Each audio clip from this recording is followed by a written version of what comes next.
No mercy. ఎందుకంటే bank డబ్బు is public money. నువ్వు పబ్లిక్ మనీ తీసుకొని జోకులు వేస్తే ఎట్లా?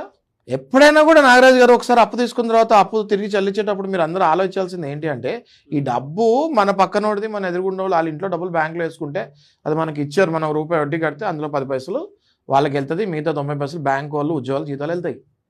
మీరు లోన్ తీసుకొని ఒక్క నెల కట్టకపోతే నన్ను బ్యాంకర్లు ఇలా తిట్టేస్తారా అంటే వాళ్ళకి ప్రెషర్ అలా ఉంటుంది. బ్యాంకులు దివాలా ఎత్తుతాయి, రిసెషన్ వస్తుంది, అన్ని జాబులు పోతాయి.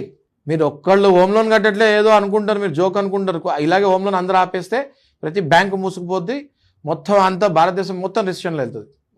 తీసుకునేటప్పుడు ఆలోచించి తీసుకోండి. సో ఎందుకు ప్రెషర్ పెడతారు వాళ్ళు, ఇంత ప్రెషర్ పెడతారు ఎందుకంటే ఆ ఇల్లు అమ్మేసి ఆ డబ్బులు మళ్ళీ బ్యాంకులోకి తెచ్చుకుంటారు వాళ్ళు, లేకపోతే బ్యాంకులు పోతాయి కదా. Yes or no? ప్రతి దానికి వెనకాల ఎంతో చరిత్ర ఉంటుంది. ఏమనుకుంటారు, హోమ్ లోన్ ₹1,00,00,000 ఇచ్చారు, అబ్బా ఇప్పుడు ఈ ₹1,00,00,000 ఇంత సత్తా ఇస్తున్నాడు. ₹1,00,00,000 ఎవరిది? మీ తాతది కాదు, పబ్లిక్ నుంచి తీసుకొని ఇచ్చిన డబ్బులు. సరే అది అయిపోయింది. నెక్స్ట్ మీరు కట్టలేకపోతున్నారు, ఎట్లా అట్లీస్ట్ తప్పించుకోవాలైనా మీరు తెలివి తెచ్చుకోండి అంటారు నేను. అంతే. ఎట్లా తప్పించుకోవాలి, బ్యాంక్ రూల్స్ ఏంటి, ఎలా ఫాలో అవుతే మళ్ళీ నా ఇల్లు నేను నిలబెట్టుకోగలుగుతాను అన్నదైనా అట్లీస్ట్ ఆ నాలెడ్జ్ అయినా పెంచుకోండి.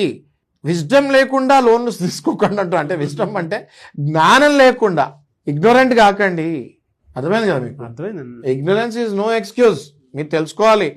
నేను పక్కన కొట్టాను, అయ్యో నాకు తెలియదు, కొడితే కేసు అవుద్దంటే కరెక్ట్. అది అట్లనే హోమ్ లోన్ తీసుకున్నా కట్టాలి, కట్టకపోతే మీ ఇల్లు పోతుంది. పోకుండా సరే కమింగ్ టు ఎందుకు ఇంత కోపం వస్తుంది నారాజు గారు, నాకు ఇష్టం వచ్చినట్టు లోన్లు తీసేసుకుంటున్నారు, ఇష్టం వచ్చినట్టు కడతామా లేదా తెలియకుండా. ఏ తప్పు అయిపోయింది సార్, లీగల్గా దానికి సంబంధించి రెమెడీ ఏమని చెప్తారా? సరే ఇప్పుడు మీరు అడిగారు కాబట్టి ఇక చెప్పాలి, ఎందుకంటే మనం వీడియో చేసేది వీళ్ళ గురించే కదా, బ్యాంకుల గురించి కాదు, రైట్? సో 13(2) నోటీస్ మీకు వచ్చినప్పుడు వెంటనే అడ్వకేట్ దగ్గరికి రండి. ఆ 13(2)కి రిప్లై. 13(2) అంటే ఏంటో మీకు చెప్తాను. 60 రోజులు టైం ఇస్తారు వాళ్ళు, మీకు 60 రోజులు టైం ఇస్తున్నాము, మీరు వచ్చి మమ్మల్ని కలవండి, లేదా మీ ఇల్లు చెప్తే ఇస్తాం. 13(2)లోనే ఇండైరెక్ట్గా ఇచ్చేస్తారు వార్నింగ్. ఆ నోటీస్ రాగానే రండి అడ్వకేట్ దగ్గరికి, దానికి రిప్లై ఇద్దాం పద్ధతి ప్రకారం. మీరు కట్టకపోయినా, డబ్బులు కట్టకపోయినా దానికి రిప్లై ఇద్దాం. తర్వాత 13(4) వస్తుంది. 13(4) ఏమంటుంది, మీకు 13(2) పంపించాను, ఇంక మళ్ళీ నెక్స్ట్ 13(4) పంపిస్తాను, ఇక నెక్స్ట్ చెప్తే అంటది.